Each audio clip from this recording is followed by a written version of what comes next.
Hello YouTube, it's eCurb Artist Zero again. That's eCurb space Artist Zero. I'm doing another dirty pour today. I'm going to do a flip cup. I'm using chloroplast. That's those campaign signs, those annoying things you see from your politicians when they're running for office. They put their little faces and what they're running for at the intersections of the roads around you.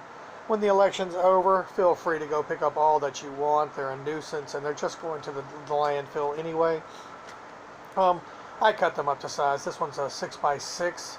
I'm using as my paint board. It's absolutely free. If you're uncomfortable with doing that, collecting them after the election, Home Depot sells chloroplast in 4-foot by 8-foot sheets. I think it's like $20 to $22. I am going to use a white Floetrol with a little bit of water mixture to cover my paint board.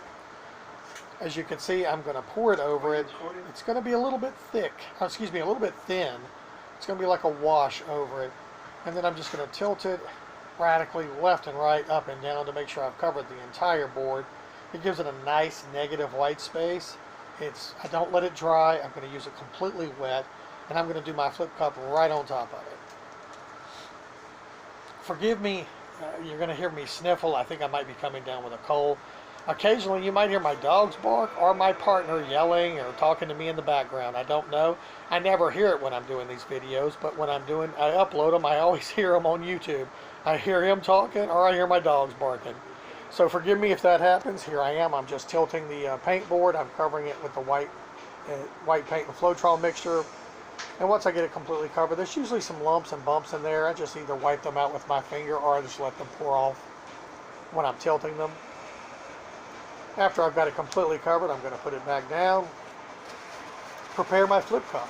I just add one color at a time. Fill up my flip cup, and I do not stir it or mix it. I just leave it on, I just layer it with my paint. I think I'm going to add some isopropyl alcohol to this paint board before I do the flip cup, and I think I'm going to add a little bit of isopropyl alcohol to the paint cup itself. Yep, I'm putting a few drops down on the board all over, just hopefully to bring out some of those cells underneath the painting that's going to pour on top. And I'm hoping that the isopropyl alcohol on top in the flip cup is going to also help to make some nice cells. Okay, we did the flip cup. It's all done. I'm going to let it just settle for a moment, and then I'm going to pick it up and do the reveal, see what happens, see if I like it. Okay, there it is. I already see some cells forming. I like that. The colors are okay. I see a lot of pink and maybe mauve. If I've got my colors right, I'm not sure. Just going to swirl it around a little bit, see if I can get it to spread to the edges of the paint board. My wash is really thin, so it's having a hard time. I'm moving around, but what it actually ends up doing is when you stop tilting it, it just runs right back to the center again. So at some point I'm going to have to, radically pick it up and start tilting it and actually even letting it run off the sides. But I'm still trying. I'm still seeing if I can get it to spread, broaden out a little bit, develop some big cells. And as you can see, it just kind of goes and it settles right back in the center again. So I'm just looking at it, seeing what I like and what I don't like. I do like it. It's got a big white spot in the middle or up in the upper right hand corner. That's okay. I'm trying to, swish it a little bit to make it run. Now I'm going to start tilting it and let it run off. Try to get some of that paint to run off. Trying to keep my cells that I have on there. I'm now tilting it to the left. Not all the way. I want to keep some of that negative white space there. You see it's coming back. It's going to drop down and become part of the painting. Now I'm just bringing it down, letting those cells elongate, get bigger. I really like that, flowing off to the bottom right edge. And still having some negative white space on the bottom left. I'm liking it, and that circle you see in the middle floating around is my photography light. I didn't notice that the glare was actually in the painting, so forgive me for that glare. Now I'm setting it down, letting it settle. I'm looking at it, trying to decide what I'm going to do. And I'm going to try to bring out some more cells, and if not, I'm also going to try to bring up some of the color on the bottom.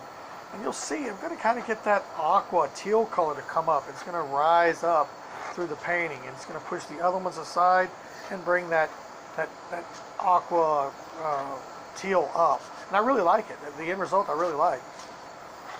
So I'm just torching it a little bit all over.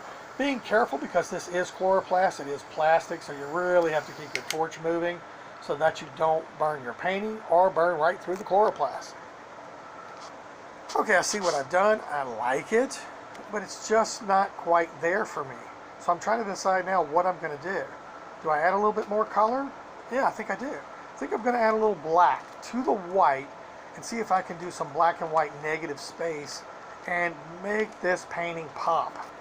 And the end result, I think you're gonna agree. I think you're gonna like it. I sure did.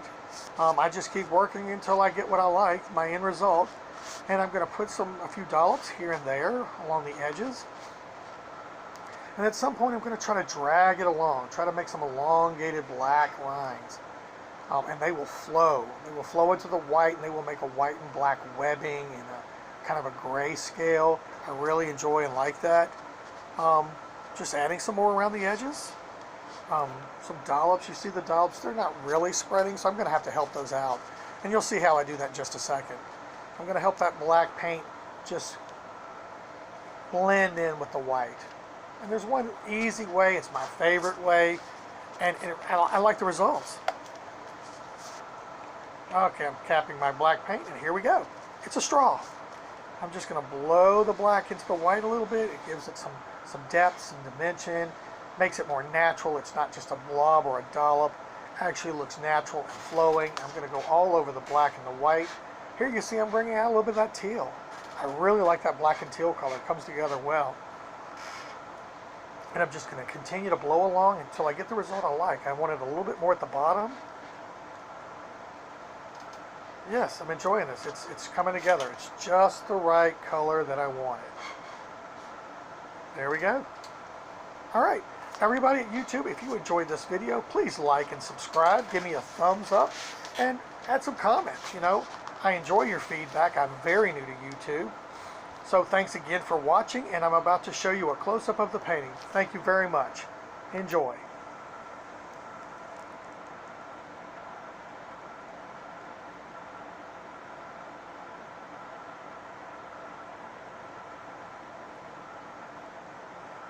Oh, I love those colors. Look at that black and teal. It really is nice. Look at those cells. This is a close-up, and I really like the end result. I hope you like it as well. I hope you enjoyed your time. Thank you so much. I very much value your time and appreciate you watching this video. Thanks again, everyone. I appreciate it.